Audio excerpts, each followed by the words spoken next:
tayo sa C5. Pinabay natin ang C5.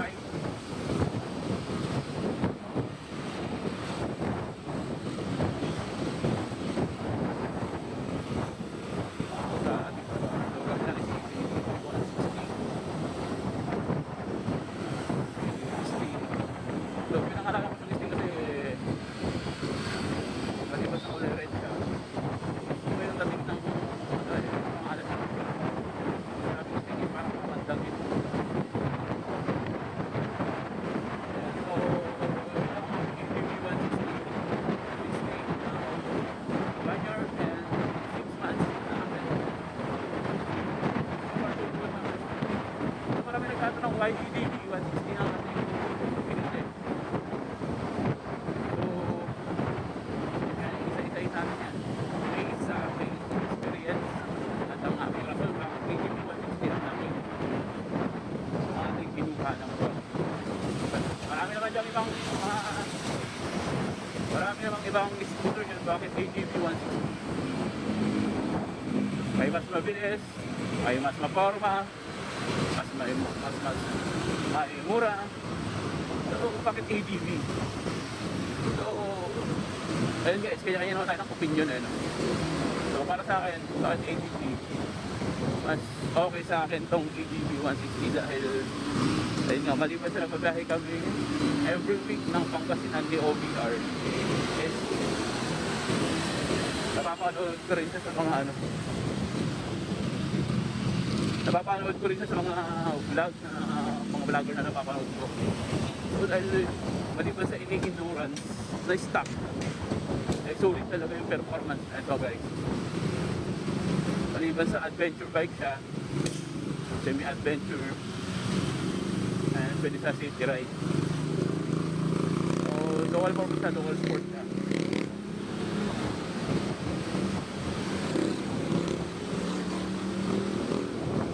Sa akin, napakaganda niya gamitin lalo na pagka sa malayo ang biyahe. Sa long ride, hindi niya ako binibigo. Balit yung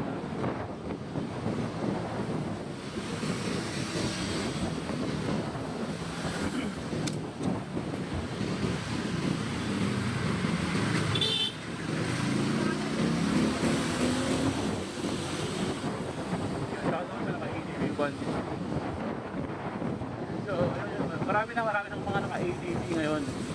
Kaliwa kanan, sa harap likod mo meron ng ADV. Not like before, sa ADV 160, kapanawanan na ADV 160 is mga ilan-ilan.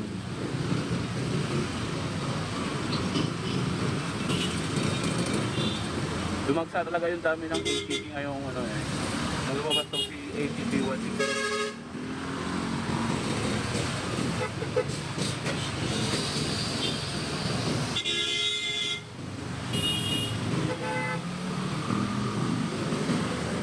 Nagagawa sila patayero. Ayun, bakit hindi NMAX, bakit hindi Aerox? Although maganda, maporma talaga si Yamaha guys. Trip ko rin talaga si NMAX at si Aerox nung bago-bago pa yung sila sa dito sa Pilipinas. Nung lumabas yung version 1 ng Aerox, ng NMAX, maporma, maganda talaga. Lalo na yung lumabas yung mga sumunod na version nila. Pero ibang iba kasi yung dating ni AGV dito sa Pilipinas, no? So yung selling strategy ni Honda is, in short, nagpa-importante siya, no? Yung AGV masyado nilang inintriga sa mga tao, sa mga riders na katulad ko, na si AGV is abangan nyo si AGV kasi ang katok nun is si Honda Click so lahat ng version ni Honda Click mabenta talaga. Then PCX, then lumabas nga itong si AGV 150, hindi ko alam kung anong year.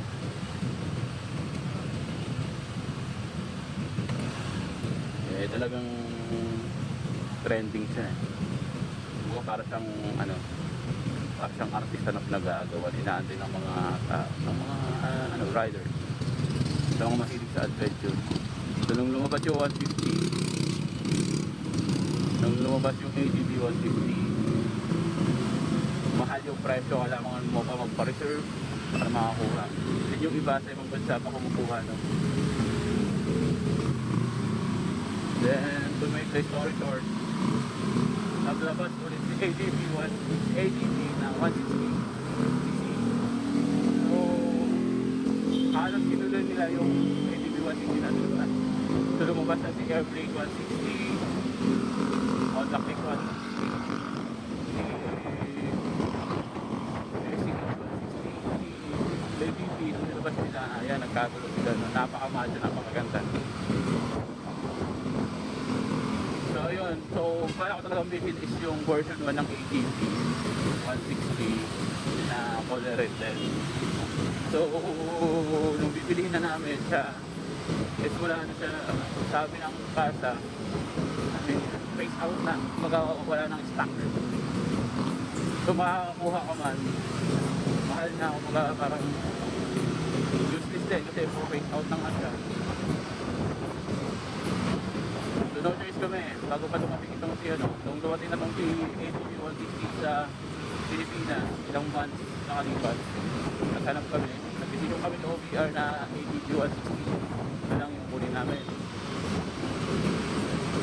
Dahil nga sa pagbiyahe-biyahe namin.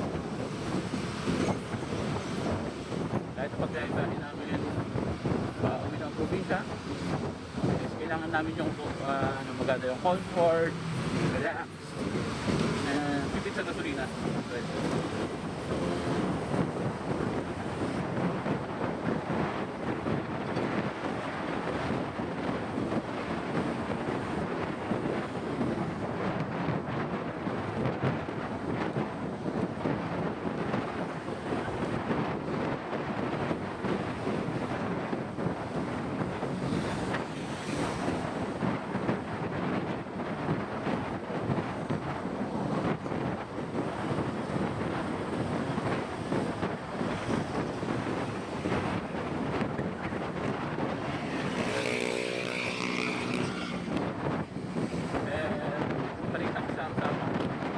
Bakit si ATV?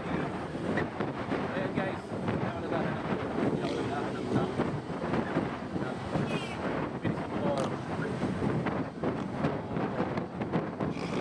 Yun, kasi sabi ko, okay ha, para sa akin nakikita ko pagka naka-Yamaha ka, yan mamaya is andun yung sinasabi nila mas maganda pabilis.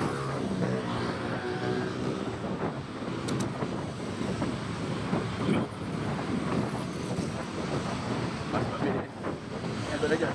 So, mahirap panindigan yung magiging mabilis ni Yamaha. Kasi paggamit mo siya sa talagang bibilis at mabilis. Okay. Alam mo yun, yung totally. Sa ATV kasi, hindi mo kailangan ng pagbilis. Chill ride lang, mas relax. Hindi mo kailangan ng experience, kailangan ng dito kaya bakit mga master. Ano tayo dito tayo sa, ano ba yung gamit sa motor mo, bumili ka lang ba dahil para yung mayabang, hindi So bumili kami ng scooter namin, is hindi para ipag-yabang, kundi yung performance niya is kailangan namin kailangan namin kumbaga sa ATV 160 namin nakita yung hinahanap namin pagdating sa biyahe. So although mahal nga siya, pero gamit na gamit naman namin. Maasahan naman namin sa bawat biyahe namin.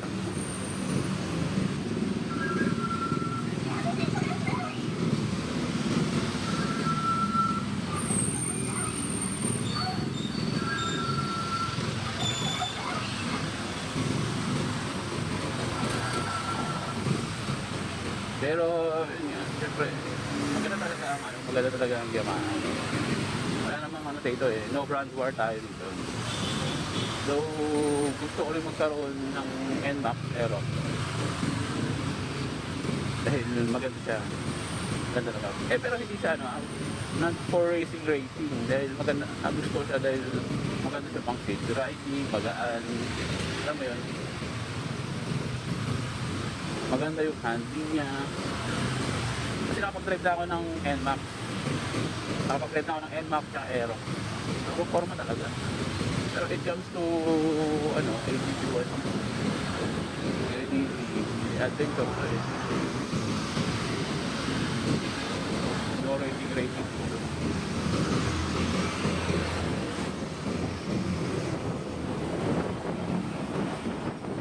So yun, pinili namin ito dahil yung purpose namin, yung purpose niya is magagamit namin sa daily use namin, saka sa bawat ride namin. Lalo na sa tikit ng gasolina.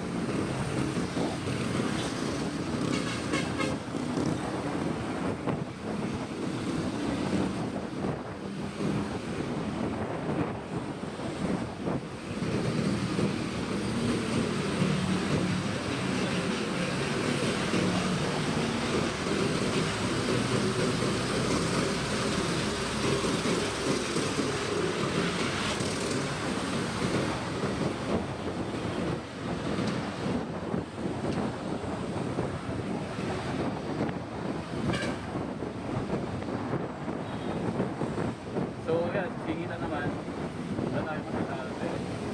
Ano naman siya, aggressive naman siya sa singitan. Yun nga lang, medyo malaki siya, compare doon sa dati kong motor, kasi Aphrodite na classic Honda TLX na build ko.